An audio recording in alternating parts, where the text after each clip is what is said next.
Менде юридикалык проблемалар бар эле. Ушу шаарга бара албай жатам, ден соолукка байланыштуу. Кимден сураса болот? Байке, биздин райондо автобус солидарности деген жүрөт. Мыкты адистер иштейт. Атайын алыс жакка бара албаган жарандар үчүн юридикалык маселенин бардыгын чечип берет. Ошол жакка барыңыз. Тилектештик автобусу долбоорунун негизги максаты элдерге акысыз юридикалык жардам берүү. Жарандардын укуктук маданиятын жогорулатуу. Көпчүлүк мамлекеттик органдар, окуу жайлар шаарда жайгашкандыгы үчүн алыскы аймактарда көптөгөн көйгөйлөр жаралууда.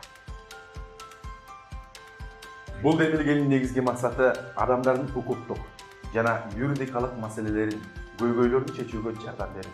2020 жыл региондорду өнүктүрүү өлкөнүн мамлекеттик саясатынын негизги артыкчылыгы деп аныкталган. Менин оюмча бул абдан туура демилге.